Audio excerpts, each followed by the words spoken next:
I don't know who has more pressure on them this game to perform, Jalen Milroe or Garrett Nussmeier. Garrett Nussmeier, if you let him stand in that pocket too long, he can carve you up. Now, when he gets under pressure, he can make some mistakes. He can cost you a game or two and possibly three. So in order to shut down Garrett Nussmeier, what part of this defense is going to be more critical to accomplishing that? That front seven, who seems to become alive at the right time, or that back of that defense where you could argue those guys are coming alive at the right time. We got some pieces in place right now. I got a new addition with Bray Hubbard, who seems to have that engine running back there. Talk to me.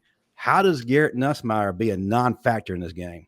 Well, I don't think he's going to be a non-factor. And just to answer your first question, it's going to have to be a combination of both.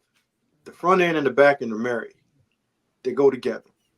You have to be able to make him move off of his spots. And he does a pretty good job in the pocket. He's the best quarterback in the SEC right now.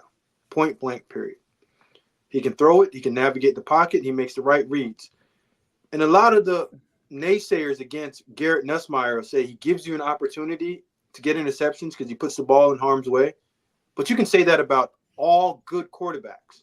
The bad ones don't throw it. The good ones trust their guys and trust themselves that they can put it in particular spots. And every now and then, a defensive back is going to go ahead and get you on one of the 50-50 balls. But this LSU's offense is the best offense that Alabama is going to have to face this year. Offensive line, they're the best. The receivers are the best, and this is the best quarterback. The only thing you can say is the run game is just subpar. But Bama's going to have to make them run the ball in order to beat them. Make them run. Because if you sit and allow Garrett Nussmeier to sit in the pocket and take his dealer's choice of cards that he wants, this secondary is not good enough right now to hold up against both of those receivers, Anderson and Lacey. I want you to add something to your answer, Smoke. Go ahead. Now, I watched them play against South Carolina. And you asked me, South Carolina probably has the best bookends in the SEC, one of the best in the country.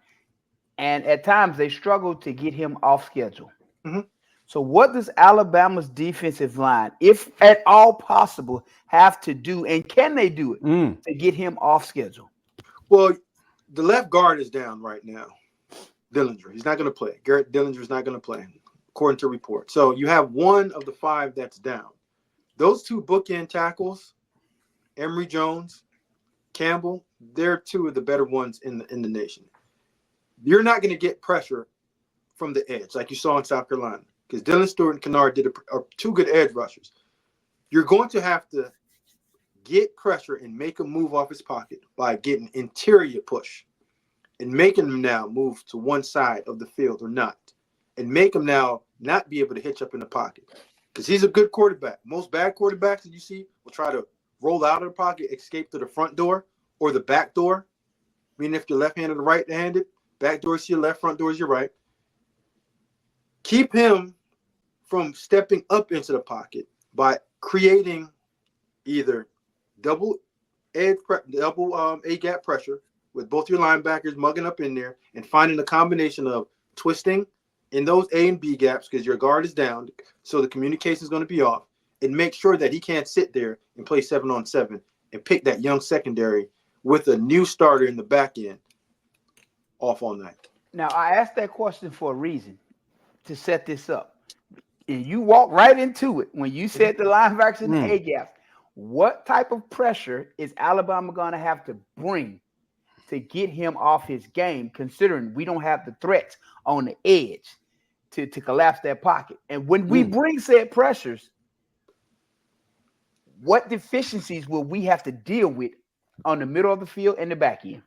Well, Marvin, whenever you bring the double A-gap pressures, you're going to lose that middle of the field defender right away.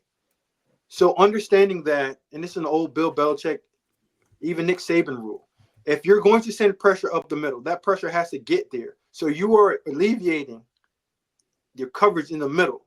So you're going to be short there. So any crossers, you should be able to see the crossers because that pressure should be in your face.